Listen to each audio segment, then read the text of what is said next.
Good morning, everyone. Welcome to Economic Times Daily Analysis and Explanation Series. आज 6 दिसंबर day है Monday.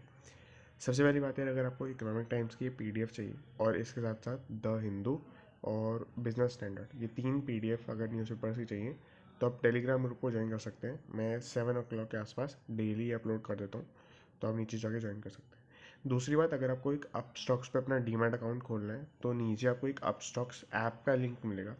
आपको कुछ referral वगैरह कुछ डालना नहीं है, बस उस ऐप के थ्रू डाउनलोड कर लेना है और उसके थ्रू आपको 1000 रुपीज़ की ब्रोकरेज फ्री मिलेगी, तो उसके थ्रू आप वो भी कर सकते हैं। अब स्टार्ट करते हैं फर्स्ट न्यूज़ से। RBI likely to hold repo rate keep stance unchanged. ये थोड़ी सी कॉम्प्लेक्स न्यूज़ है क्योंकि मतलब थोड़ी लीगल चीज़ें इसके अंदर है ज़्यादा, तो इसके अंदर हम समझते हैं पहले एक चीज़ करके। रेपो रेट का मीनिंग क्या होता है? रेपो रेट होता है कि सेंट्रल बैंक जो है, हमारे केस में आरबीआई कमर्शियल बैंक्स जैसे ICICI, axis bank, Indian overseas bank, both public and private commercial banks को कितने रेट पे लेंड करता है, इंटरेस्ट रेट, तो वो रेपो रेट होता है। अब ये क्यों इंपॉर्टेंट होता है? क्योंकि आप समझिए कि जो फंड्स हैं वो सेंट्रल बैंक के पास ज़्यादा होंगे क्योंकि वो मनी प्रिंट करता है। तो अगर मनी वो प्रिंट करता है, सेंट्रल बैंक के पास फंड्स ज़्यादा है, तो इकोनॉमी के अंदर फंड्स रेपो रेट के से काफ़ी ज़्यादा कंट्रोल होते हैं। अगर रेपो रेट बहुत कम कर देंगे तो बहुत ज़्यादा फंड्स बढ़ जाएंगे क्योंकि कमर्शियल बैंक्स जो हैं बहुत ज़्यादा लोन ले पाएंगे RBI से, और वो आगे दे भी पाएंगे उस लोन को क्योंकि इंटरेस्ट रेट का मार्जिन कमाना होता है उनको, तो वो रेपो रेट के हिसाब से आगे दे भी पाएंगे। दूसरी बात ये होती है कि अगर रेपो रेट बहुत ज़्यादा अगर कर दिया जाएगा तो कमर्शियल बैंक्स खुद ही लोन नहीं ले पाएंगे, तो मनी सप्लाई जो है वो RBI के पास ज़्यादा रह जाएगा और इकोनॉमी के अंदर कम आ पाएगा। तो इस तरीके से money supply repo rate control करने में लगभग हेल्प करता है। अब इसके अलावा स्टांस का मीनिंग क्या होता है? स्टांस का मीनिंग होता है ओपिनियन। तो यहाँ पर क्या होता है, मैं आपको पहले मॉनेटरी पॉलिसी और फिस्कल पॉलिसी समझाता हूँ तो हम ओपिनियन पे आएंगे। क्या होता है इकोनॉमी में, पूरी इकोनॉमी, इंडियन इकोनॉमी की हम स्पेसिफिकली बात करेंगे तो दो मेन बॉडीज़ है जिसके पास पावर है। पहली है सेंट्रल गवर्नमेंट, दूसरी है सेंट्रल बैंक। अब मैं आपको बोलूँगा सेंट्रल बैंक तो बहुत कॉमन सी बात लगती है कि ठीक है ये तो समझ में आ रहा है, इसके पास इकोनॉमी की पावर्स है। सेंट्रल गवर्नमेंट के पास कैसे पावर्स है? मैं आपको एक क्वेश्चन पूछता हूँ। अगर मान लेते हैं पूरी इकोनॉमी में डिसाइड करना है कि टैक्स रेट कितना होना चाहिए, तो टैक्स रेट कौन डिसाइड करेगा?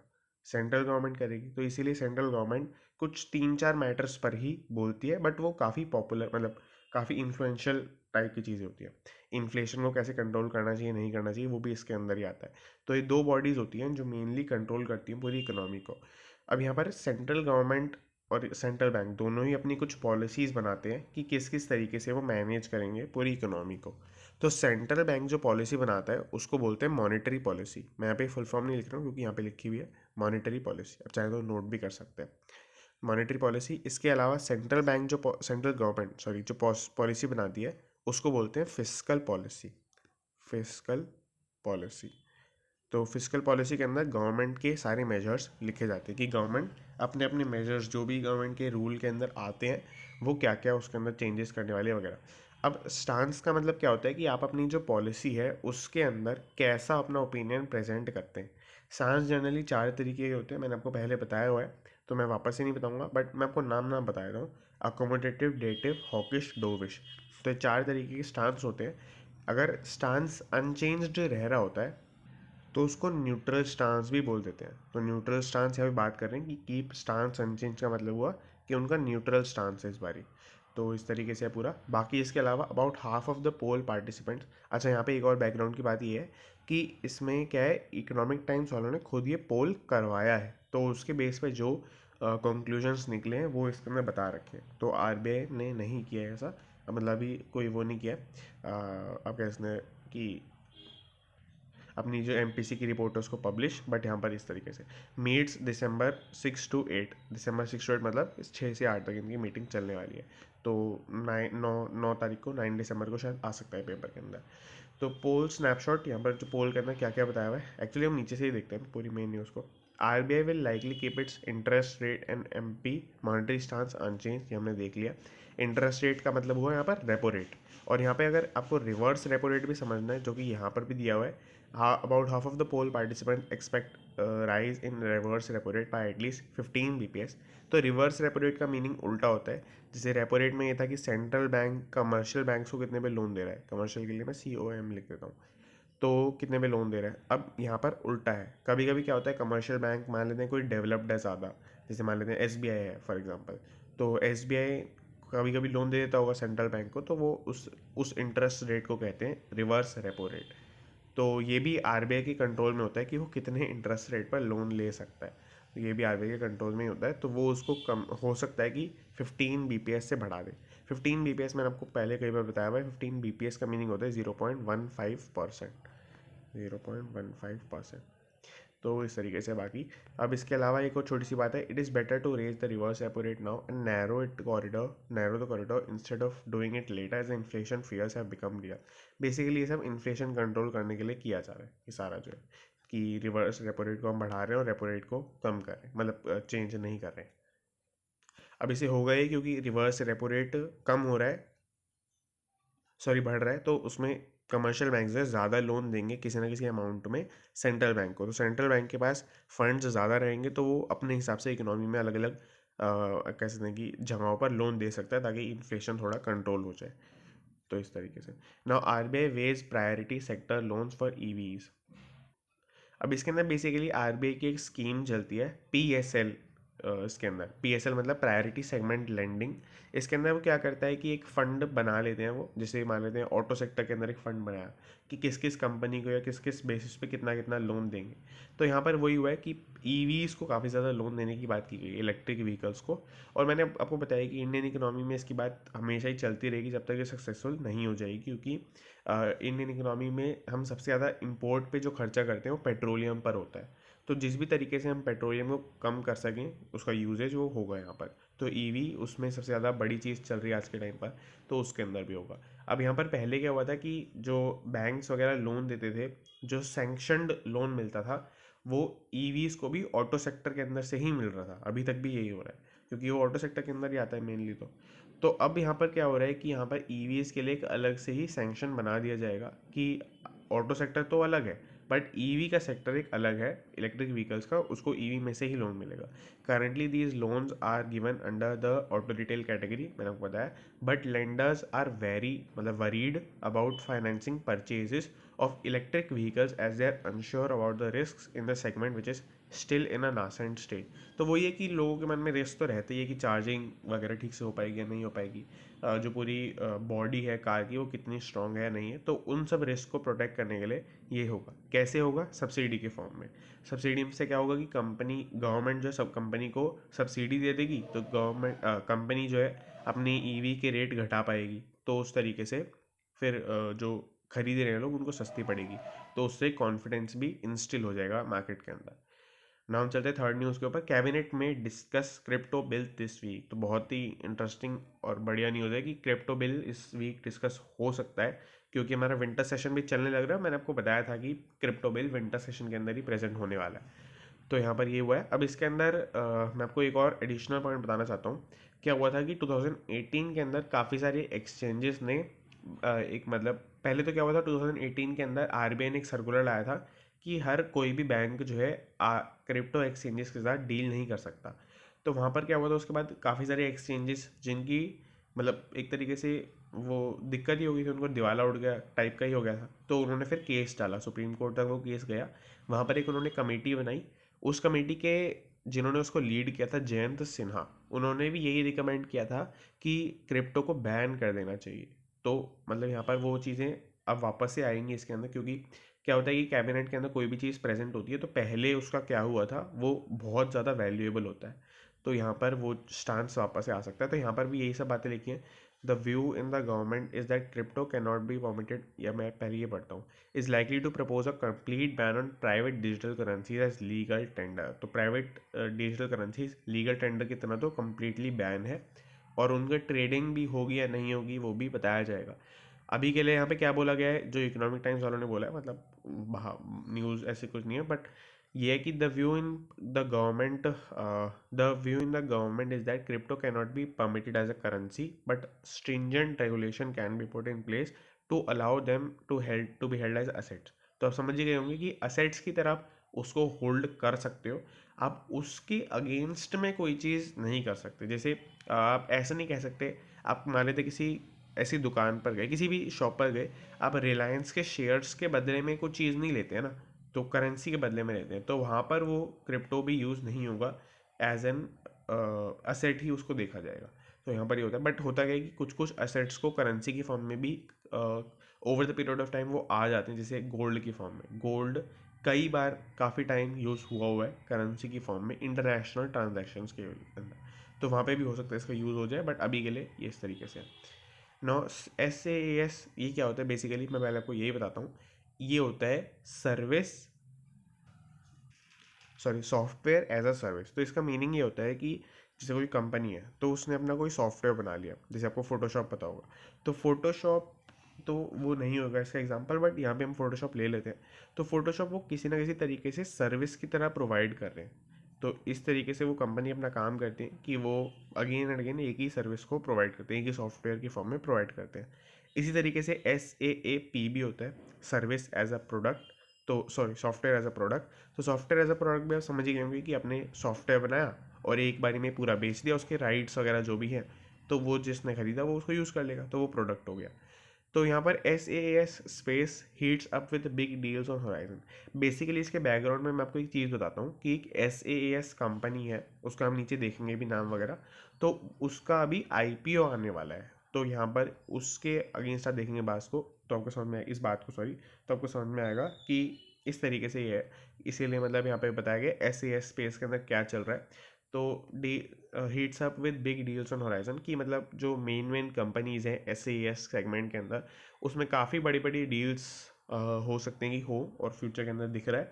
जैसे कई सारे इन्होंने एग्जांपल दिए हैं, यानी कि आपके पहला है iCertis, या कि चार्ज बी, इनोवेकर। तो जैसे चार्ज बी वाली कंपनी है, इन इस iCertis, दोनों के अंदर मेजरली सेम काम है। ये क्या करती हैं, आपके रेवेन्यू मैनेजमेंट, आपको अपने प्राइसिंग कैसे रखनी चाहिए, इन सब से रिलेटेड अपने सॉफ्टवेयर जिन्होंने बना रखे हैं, वो एज अ सर्विस प्रोवाइड करते हैं। तो इस तरीके से होता है। बाकी इनका जो वैल्यूएशन है वो बता रखी है, और एक्सपेक्टेड न्यू वैल्यूएशन इसके अंदर बता रखी है। तो काफ़ी ज़्यादा हाई आपको दिख ही रही होगी, सीधी सी बात है, ऑलमोस्ट डबल डबल से ऊपर, इस तरीके से है बाकी सारा। तो हालांकि इन तीनों में से कोई कंपनी नहीं जिसका IPO आ रहा है, वो मैं अभी नाम थोड़ा स्किप कर रहा हूँ, बट हम थोड़ी देर में देखने वाले हैं। तो यहाँ पर ये हो गया ना। इसके अलावा इंडिया का SaaS स्पेस के अंदर रेवेन्यू 5 गुना हो गया है पिछले 5 सालों के अंदर, आपको दिख रहा है यहाँ पर। रेवेन्यू 2015 के अंदर 1 बिलियन था, और यहाँ पर 5.3 बिलियन पर पहुँच गया। मतलब बहुत ही ज़्यादा बड़े रेट से कंपनी ग्रो कर रही है। और इस तरीके से यहाँ पर ये भी दिया हुआ है कि कितना कितना इनका वैल्यूएशन था, जो यहाँ पे बेसिकली टेबल की फॉर्म में लिखा है, वही नीचे एक्सप्लेन किया हुआ है वर्ड्स के अंदर। तो मैं थोड़ा क्लियर कर देता हूँ ना। ये आपको अगर SaaS अगर आपको नहीं समझ में आया तो आप कमेंट कर देना नीचे। मुझे लगता है कि मैं ढंग से नहीं समझा पाया, बट मैं वापस से बोलूँगा तो फिर थोड़ा क्लटर वाली चीज़ हो जाएगी, तो आप नीचे एक बार कमेंट कर देना, मैं कल वाली वीडियो में समझा दूँगा वापस से। अब हम चलते हैं एक और फाइनेंस वाली जो मैंने मार्क कर रखी है अभी। हाँ, यहाँ पर इकोनॉमी माइक्रो एंड मैक्रो का सेक्शन बेसिकली बहुत इंपॉर्टेंट होता है, बट ये आज एक ही न्यूज़ इसके अंदर है। इसके अंदर ये आपके ऐड वाली चीज़ है। पहले तो SBI का ये स्ट्रेस एसेट्स मैनेजमेंट ब्रांच 2, इसका कुछ अपेंडिक्स वगैरह आया हुआ वगैरह, फ्यूचर बैकेंस है यहाँ पर, तो हम इसको बेसिकली कवर नहीं करेंगे। यहाँ से देखते हैं। No need to extrapolate repeal of farm laws beyond agricultural sector. Basically इसके अंदर CAA यानी चीफ इकोनॉमिक एडवाइज़र, ये जो है आपके, ये कह रहे हैं कि हमें एक्सट्रैपोलेट करने की ज़रूरत नहीं है रिपील ऑफ फार्म लॉज, कि हम ये हमें ज़्यादा सोचना नहीं चाहिए इसके बारे में, आप बेसिकली कह रहे हैं। तो यहाँ पर यही हुआ है। बाकी इनका इंटरव्यू है काफ़ी सारा, और इसके अगेन अंदर इन्होंने इससे रिलेटेड काफ़ी बात नहीं की है। इसके अगेन इन्होंने LIC IPO से काफ़ी बात की है कि इकोनॉमी को ओवरऑल डेवलप करने में फॉरेन इन्वेस्टमेंट कितना रोल प्ले कर सकती है, वो यहाँ पर हर क्वेश्चन में आपको दिखेगा। तो ये इतने ज़्यादा कोई इंपॉर्टेंट क्वेश्चन नहीं है, जैसे आपको मैं दिखाता हूँ। Does it make sense to legislate MSP?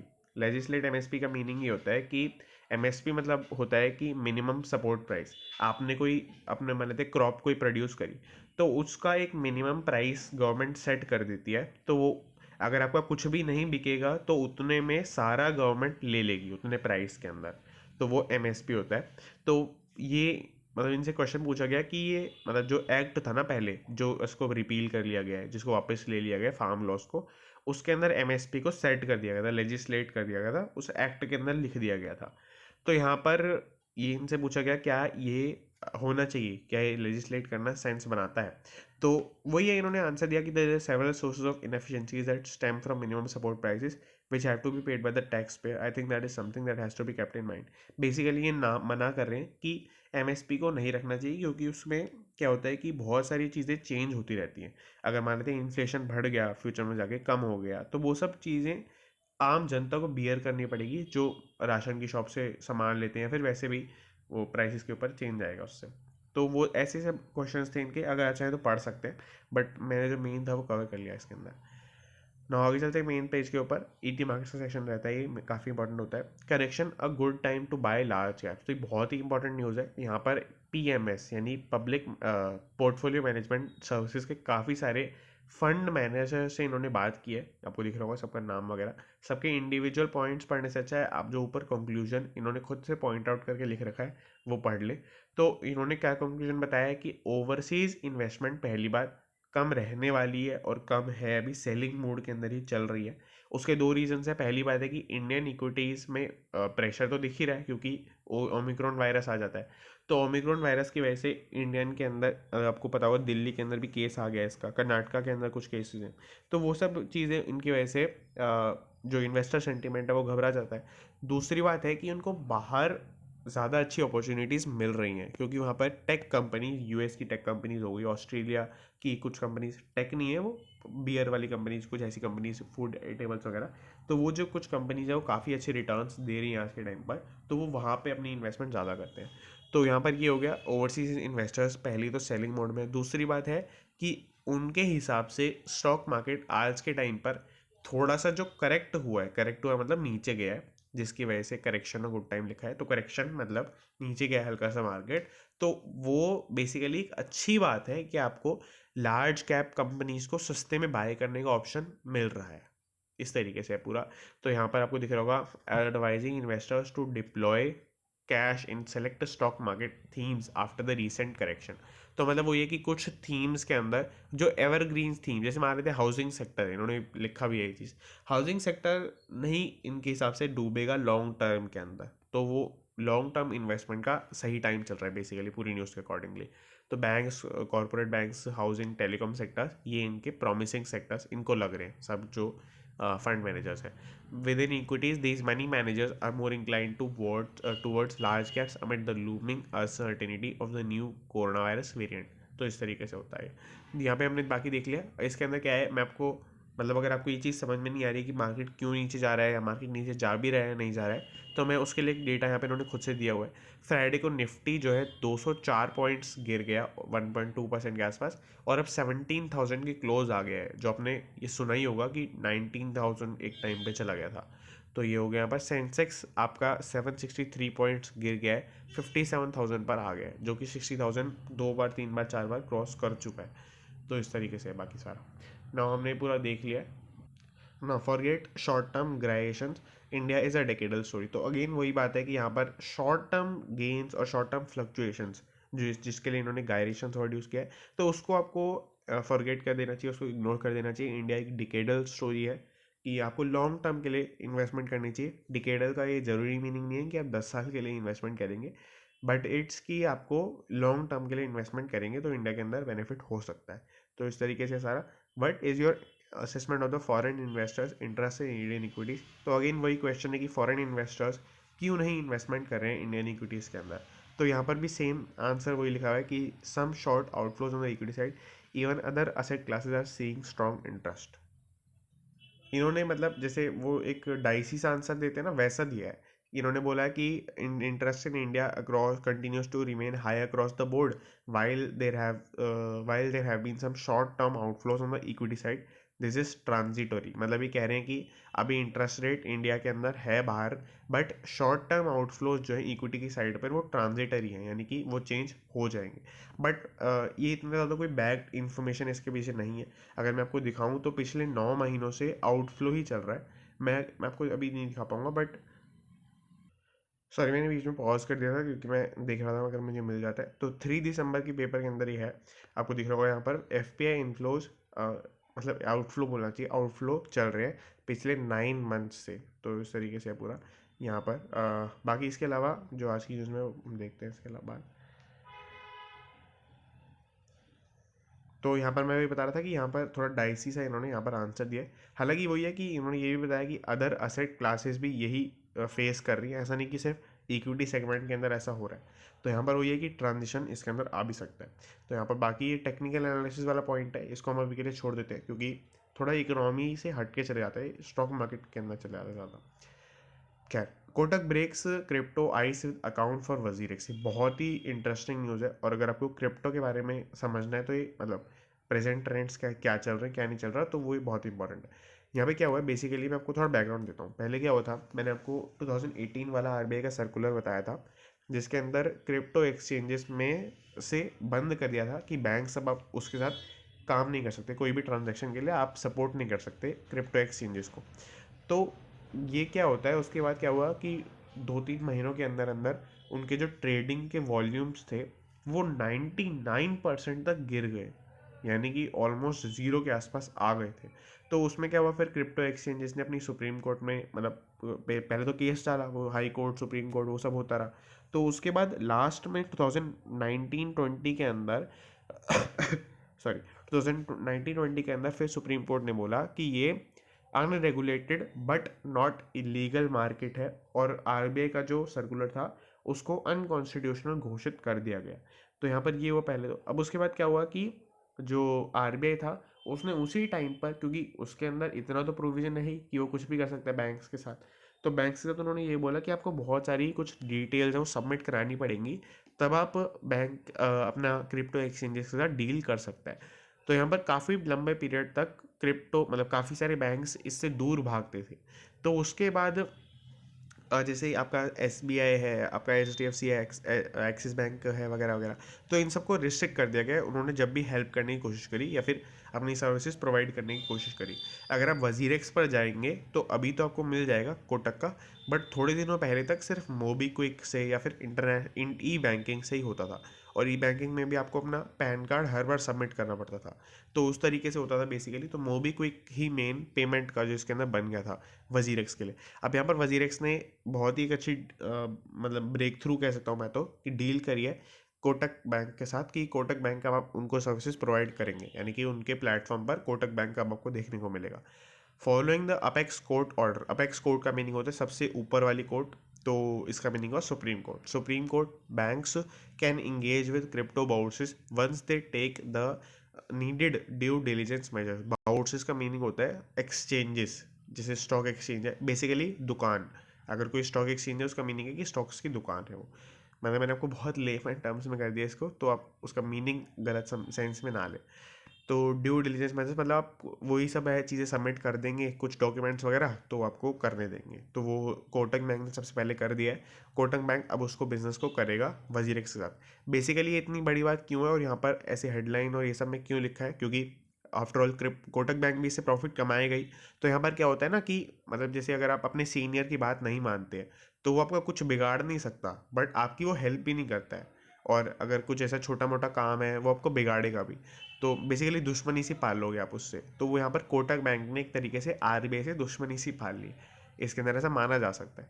Now WazirX close it's account with ICICI bank. WazirX ने अपना आईसीआईसीआई बैंक के साथ अपना 1 साल पहले के आसपास की ये बात चल रही है कि उन्होंने अपने आईसीआईसीआई से बिजनेस बंद कर दिया था। बाकी यही हुआ था वापस इनके साथ भी कि इनसे भी बिजनेस बंद हो गया था, और एसबीआई यूपीआई से भी बिजनेस बंद हो गया था। अभी के टाइम पे आप देखेंगे तो इसके ऊपर मैं आपको दिखाता हूँ। अगर यहाँ पर लिखा हुआ है, a bulk of business WazirX shift to MobiKwik a digital wallet and payment services company.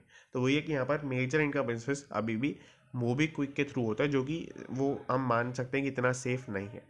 Now L I C's asset quality improves ahead of I P O. तो एल आई सी का आई पी ओ हमने देखा ही था कि मार्च के आसपास आ सकता है, सेकेंड मतलब नेक्स्ट ईयर। तो उसमें क्या है कि यहाँ पर जो उनकी असेट की क्वालिटी है वो बढ़ती हुई नज़र आ रही है। असेट की क्वालिटी का मीनिंग होता है, अच्छा बैंक या एलआईसी के लिए क्या असेट होता है कि उसने जो लोन्स की फॉर्म में दिया हुआ है, लोन की फॉर्म में पैसा दिया हुआ है, तो लोन की फॉर्म में जो आपने पैसा दिया हुआ है उसका क्वालिटी कैसे पता चलेगा कि आपके पैसे वापस आ जाते हैं टाइम से, इंटरेस्ट भी आ जाता है उसके ऊपर। तो वो चीज़ें असेट क्वालिटी अगर बढ़ रही है इसका मीनिंग क्या है कि टाइम पर पैसा आ जाता है। और अगर टाइम पर पैसा नहीं आता है तो उसको क्या बोलते हैं, उसको बोलते हैं NPA, non pro sorry non performing assets. Non performing asset का मीनिंग हुआ कि ये जो असेट था, मेरा लोन था, उसने परफॉर्म नहीं किया, वापस नहीं आया वो। तो नेट एनपीए और ग्रॉस एनपीए या फिर सिर्फ एनपीए में क्या फ़र्क होता है, मैं आपको पहले बता ही देता हूँ। ग्रॉस एनपीए जो होता है उसका मीनिंग होता है टोटल एनपीए, उसको कई जगह सिर्फ एनपीए भी बोल देते हैं। उसका मीनिंग हुआ कि कितने आपके टोटल लोन्स वापस नहीं आए, वो ग्रॉस एनपीए है। अब इसमें क्या होता है कि हर बैंक थोड़ा बहुत प्रोविजन लेके चलता है कि हमारे थोड़े बहुत लोन्स 1% 2% लोन्स वापस नहीं आने वाले हैं। तो वो प्रोविजन जो वो लेता है वो पहले ही पिछले साल के प्रॉफिट में से कट हो जाता है। तो वो चीज़ें कंपनी की बैलेंस शीट में किसी में भी शो नहीं होती हैं, और मतलब statement of profit and loss किसी में भी शो नहीं होती है। तो वो जो प्रोविजन होता है अगर हम वो माइनस कर लेते हैं तो हमें दरअसल असली नेट एनपीए मिलता है कि कितना बैंक एक्सपेक्ट नहीं कर रहा था और मतलब कितना हो गया, तो नेट एनपीए वो होता है। तो इस तरीके से नेट एनपीए एक बेटर मेजर होता है एनपीए को देखने का कि असेट क्वालिटी कैसी चल रही है। तो यहाँ पर जो एलआईसी है उसका नेट असेट का जो रेशो है, नेट एनपीए का रेशो है, वो 0.05% पर है, जो कि बहुत ही अच्छी फिगर है। बट वही है कि यहाँ पर मतलब प्रोविजन अगर ज़्यादा बन जाएंगे तो फिर ये चीज़ भी बुरी हो जाएगी। तो मुझे तो पर्सनली वही लग रहा है इसके अंदर। बट मैं आपको न्यूज़ ही समझाता हूँ अभी के लिए। ग्रॉस एनपीए इनका 7.78% पर है, इनके टोटल असेट्स है। तो ये यहाँ पर मुझे मेरे ओपिनियन में काफ़ी ज़्यादा है। खैर उसके अलावा सब स्टैंडर्ड असेट्स क्या होते हैं, यहाँ पर एक और टर्म है जिसे एनपीए होता है। एनपीए से थोड़े ऊपर सब स्टैंडर्ड असेट्स लाई करते हैं। ये बेसिकली वो असेट्स हैं जिसके अंदर डाउट है कि ये वापस नहीं आ भी सकते हैं, आ भी सकते हैं। इनकी क्वालिटी ज़्यादा अच्छी नहीं है। ऐसा नहीं है कि जैसे मेरे पास कोई प्रॉपर्टी पड़ी है, तो प्रॉपर्टी के तो पैसे आएंगे ही ना, क्योंकि मैं अगर सेल करूँगा तो वो एक अच्छा असेट है। तो सब स्टैंडर्ड असेट्स मतलब हो सकता है किसी को लोन दिया हो सकता है किसी और फॉर्म के अंदर कुछ हो, एलआईसी की कुछ पॉलिसी वगैरह हो ऐसी कि एलआईसी का प्रीमियम देना पड़ रहा हो, उसके अंदर कोई केसेस चल रहे हो, तो वो कंटिजेंट लायबिलिटीज़ हो जाती हैं। तो वो सब जो चीज़ें हैं वो सब स्टैंडर्ड असेट्स के अंदर आती हैं। तो वो इस कंपनी के चल रहे हैं 254 crore, whereas the doubtful assets are दितना 20,000 करोड़ के आसपास, एंड लोन असेट्स आर दितना 1400 करोड़, 14,000 करोड़ सॉरी। तो यहाँ पर ये हो गया। बाकी एल आई सी की क्वालिटी इसके अंदर ये हो गया, पूरा बढ़ रही है। Covid cloud and steep pricing make S A S company rate gains offer a risky bat. तो इसके अंदर वही है, मैंने आपको बताया था एक कंपनी का आईपीओ आने वाला है एस ए एस सेगमेंट के अंदर। तो वो है आपकी rate gain travel and tech company, ये पूरा नाम है, और उसका ऑफर आने वाला है। तो वो आपको समझ में आ गया होगा। कोविड क्लाउड का मीनिंग ये है कि कोविड अभी मंडरा रहा है तो कोविड आ सकता है, और ये ऐसी कंपनी है जो ट्रैवल और टेक के अंदर काम करती है। अकोमोडेशन, आपकी होटल वाला बिजनेस हो गया, उनको प्रोवाइड करती है अपनी सर्विसेज वगैरह। तो उसके लिए काफ़ी ज़्यादा एक मतलब ऐसे है कि बिल्कुल उसी सेगमेंट को सबसे पहले हिट करता है कोविड। तो उसकी वजह से हो गया ना। एंड स्टीप प्राइसिंग का मीनिंग वही है, वैल्यूएशन इसकी ज़्यादा है। वो मैंने आपको बोला ही है कई बार कि हर आईपीओ की वैल्यूएशन अब ज़्यादा ही आ रही है धीरे धीरे। बाकी इसके अलावा आईपीओ की डिटेल्स हैं यहाँ पर। 7 to 9 दिसंबर ओपन रहेगा। IPO price 405 to 425, IPO size इतना इतना, मार्केट कैप इतना, face value lot shares 35 shares. तो इस तरीके से है बाकी सारा। आप चाहे तो अप्लाई वगैरह कर सकते हैं इसके अंदर ना। इसके अलावा इस जो रेट गेन कंपनी है उसकी काफ़ी सारी डिटेल्स इसके अंदर दी हुई हैं। उसका जो ई सॉप वगैरह का कितना परसेंट है, कितना ई सॉप जाएगा, कितना आपका एच एन आई कोटा के अंदर जाएगा, वो सब जो चीज़ें इसके अंदर दी हुई। अच्छा तो पढ़ सकते हैं। अभी के लिए हम इसको थोड़ा सा स्किप करेंगे क्योंकि मैंने आपको बताया था जो आपकी स्टॉक मार्केट इंटेंसिव न्यूज़ होती है उसको हम थोड़ा सा जल्दी कवर करने की कोशिश करते हैं ना। Retailers Ethos Senco to hit IPO street soon. तो एक और आईपीओ आईपीओ आईपीओ आईपीओ आ ही जा रहे हैं, और आईपीओ आपका एक और जनवरी के अंदर ही आ सकता है। आपके ईथोस करके कंपनी है जो टाइम पीस बनाती है। अच्छा, टाइम पीस बहुत ही फैंसी वर्ड है वॉचेस के लिए। वॉचेस और आपकी जो टाइम पीस से रिलेटेड एसेसरीज होती हैं वो सब इसके अंदर ईथोस आपके इस तरह की सेल करते हैं, ई कॉमर्स के अंदर है। और लग्जरी सेगमेंट के अंदर ये बहुत बड़ी बड़े ब्रांड्स ही ये इंडिया के अंदर सेल करता है। और सेनको आपका क्या है, सेनको ज्वेलरी का रिटेलर है। तो दोनों ही लग्जरी ब्रांड्स एक तरीके से जिनका आईपीओ आ सकता है जनवरी 2022 के अंदर, 500 करोड़ के आसपास का ईच, इसके आसपास मतलब। तो इस तरीके से है बाकी सारा। यहाँ पर आपको दिख रहा होगा ethos is an authorised retailer for several Swiss watch brands जैसे रोलेक्स, ओमेगा, टैग ह्यूयर, और मेरे को मतलब प्रोनाउंसिएशन ज़्यादा अच्छे से आती नहीं है, मैं टैग ह्यूयर ही बोलता हूँ, फेवरे ल्यू बा एंड आई डब्ल्यू सी। तो मतलब बहुत सारे बड़े बड़े ब्रांड्स हैं। Senco is working with I F L. I F L मतलब क्या है कि जो इनका आईपीओ का सारा काम करवाएगा, तो वो आईआईएफएल है। और उसके केस में क्या है, इथोस के केस में है it is working with investments bank, Emkay Global and InCred Capital for its IPO. तो वो ये कि दोनों, सॉरी, इंक्रेड कैपिटल, तो ये दोनों बैंक्स हैं जिनके साथ ये काम कर रहे हैं अपने आईपीओ की पूरे प्रोसेस के लिए। तो यहाँ पर हमने ये देख लिया, ethos had revenues of around 400 crore for the year ended 31 March 2021. Seiko has had sales of 2400 crore in the 2020 as per the details available with the registrar of companies. तो वही है, ये सब तो हमें तब ज़्यादा पता चलेगा जब इस कंपनी अपना DRHP फाइल कर देंगी, बट अभी के लिए यहाँ पे छोटा सा बहुत डेटा दे रखा है इसके अंदर। तो यहाँ पर हमने ये पूरा देख लिया। अगर आपको पूरे पेपर के अंदर कोई भी डाउट हो तो आप कमेंट कर देना। ये 2 न्यूज़ और है, और ये बहुत ही सेगमेंट स्पेसिफिक न्यूज़ है, तो बहुत ही इंटरेस्टिंग रहेगा आपके लिए, यूज़ करना है इसको। तो ये दोनों सेगमेंट की न्यूज़ आपकी telecom, sorry, real estate segment के अंदर है। तो रियल एस्टेट सेगमेंट के अंदर अगर आपसे कोई पूछे कि 2021 के एंड में क्या चल रहा था, यानी कि सेकेंड हाफ में या फिर Q3 के अंदर क्या चल रहा था, तो आप ये कुछ पॉइंट्स बता सकते हैं। क्या पॉइंट्स है? पहला पॉइंट है, post covid retailers generate 25% leads through digital media. तो यहाँ पर आप बोल सकते हैं वही चीज़ है कि digital boom real estate segment के अंदर भी आ गया है, जो कि बहुत ही अनएक्सपेक्टेड था। क्योंकि इसमें क्या है कि लीड्स का मीनिंग क्या होता है? जैसे एक तो आपकी होती है सेल्स। मैं आपको 3 वर्ड्स बताता हूँ, पिच, लीड, सेल। या एक्चुअली हमें कन्वर्जन्स बोलना चाहिए सेल्स की जगह।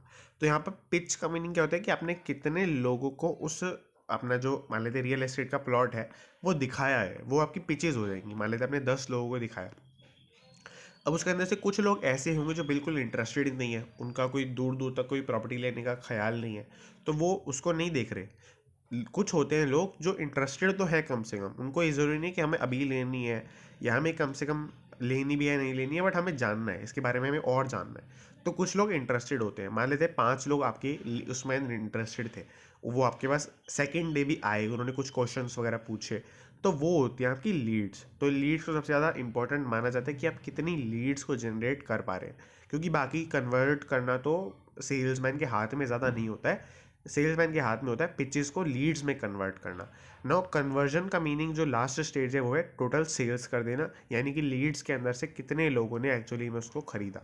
तो वो लीड्स कन्वर्जन में कन्वर्ट हो जाती हैं, तो वो आपकी 2 3 जितने भी वो तो हो सकते हैं। वो हमने एग्जाम्पल लिया यहाँ पर 10 5 2 3 का। तो इस तरीके से यहाँ पर PLC एक चलता है पूरा स्टेटमेंट। तो यहाँ पर 25% लीड्स का मीनिंग क्या है कि जितनी भी लीड्स जनरेट हो रही हैं, जो काफ़ी इंपॉर्टेंट रहती हैं, उसके अंदर से डिजिटल मीडियम के थ्रू 25% ही जनरेट हो पा रही है। तो मतलब 25% हो जा रही है रियल एस्टेट चीज़ के अंदर, तो काफ़ी बड़ी बात है यहाँ पर। तो इस पॉइंट को भी आप कोट कर सकते हैं अगर आप कुछ ऐसा कोई पूछता है आपसे। बाकी इसके अलावा क्या है कि बहुत सारे आपको दिख रहा होगा यहाँ पर इंटरनल फंक्शंस जो है उसके लिए भी ई कॉमर्स, मतलब डिजिटल प्लेटफॉर्म्स ही यूज़ किए जा रहे हैं। आपको दिख रहा होगा, beside sale developers using digital medium for internal functions. अब कैसे इंटरनल फंक्शंस जैसे अगर आपको स्टैम्प ड्यूटी पे करनी है, स्टैम्प ड्यूटी आई होप आपको पता होगा, म्यूनिसिपल टैक्सेस की तरह होता है। तो म्यूनिसिपल टैक्सेस पे करने हैं, अपनी प्लॉट की रजिस्ट्री करवानी है, या फिर अपने, मान लेते हैं कि पूरा जो आपकी मैनेजमेंट है रियल एस्टेट की जो कंपनी है उसको मैनेज करना है, तो आप ऑनलाइन कर पा रहे हैं सॉरी। तो वो सब इंटरनल फंक्शंस के अंदर आ जाएगा यहाँ पर। उसके अलावा सेकंड न्यूज़ जो है वो भी इसी से रिलेटेड है, मतलब रियल एस्टेट सेगमेंट से रिलेटेड है। तो यहाँ पर आप पॉइंट कोट कर सकते हैं कि महाराष्ट्र के अंदर स्टैम्प ड्यूटी कम होने की वजह से बहुत सारी लग्जरी प्रॉपर्टीज़ जो है सेल हो पाई हैं। तो फ्यूचर में क्या हो सकता है कि अगर कोई जगह है जहाँ पर लग्जरी प्रॉपर्टीज़ हैं, और अगर कोई स्टेट गवर्नमेंट को फंड्स की रिक्वायरमेंट पड़ रही है, तो ये भी एक मेथड हो सकता है, क्योंकि ऐसा पास्ट के अंदर हो चुका है। तो यहाँ पर महाराष्ट्र के अंदर वो है। अब मुझे पर्सनली ये नहीं पता है कि ये चीज़ अब हो चुकी है, ख़त्म हो चुकी है, नहीं हुई है। मैं आपको दिखा देता हूँ कि पहले ये तो हुआ ही था, पहले तो कंफर्म है कि हुआ था। कि यहाँ पर आपको दिख रहा होगा, when during the period when Maharashtra government had offered a cut in stamp duty। तो अगर ये अभी भी चल रहा है तो हो सकता है कि चल रहा हो, बट अभी क्या हुआ है, महाराष्ट्र के अंदर ही JSW एनर्जी के CEO हैं प्रशांत जैन, इनके हमने पहले ही बात की थी एक बार। तो वो 45 करोड़ का उन्होंने एक प्रॉपर्टी परचेज किया है, जो पर स्क्वायर फीट 1.32 लाख पर स्क्वायर फीट चल रहा है। और मुंबई के अंदर बहुत ज़्यादा कॉमन है ये बात, मतलब कॉमन तो नहीं है कम से कम, बट वहाँ पे प्राइजेस पर स्क्वायर फीट बहुत ज़्यादा होते हैं। तो वहाँ पर मुंबई के हिसाब से भी one of the most expensive residential purchase है ये पर स्क्वायर फीट बेसिस पे। आपको यहाँ पे दिख रहा होगा the transaction for the apartment spread over 3400 square feet ranks among the most expensive residential property deals in the country on पर स्क्वायर फीट बेसिस। तो पर स्क्वायर फीट जो इनको 1.32 लाख का पड़ा है, तो बहुत ही ज़्यादा कॉस्टली बता रहे हैं यहाँ पर। तो इस तरीके से यहाँ पर पूरा मेन आपको जो पॉइंट कोड करना है आपके ये ज़्यादा काम नहीं आएगा। JSW एनर्जी के CEO ने ये घर खरीदा तो ये तो ज़्यादा काम नहीं आएगा आपको। ये एक पहली बात जो यहाँ थी। दूसरी बात जो ये पॉइंट था महाराष्ट्र वाला जो स्टैम्प ड्यूटी का कट था, वो आपको पॉइंट काम आ सकता है। तो हमने ये पूरा न्यूज़पेपर ढंग से समझ लिया। मैं अगेन बोल देता हूँ कि आपको कोई भी डाउट हो तो आप कमेंट कर सकते हैं और टेलीग्राम ग्रुप को भी ज्वाइन कर सकते हैं अगर आपको कोई भी डाउट है, PDF चाहिए, कुछ भी है तो। So that's it and thanks for watching.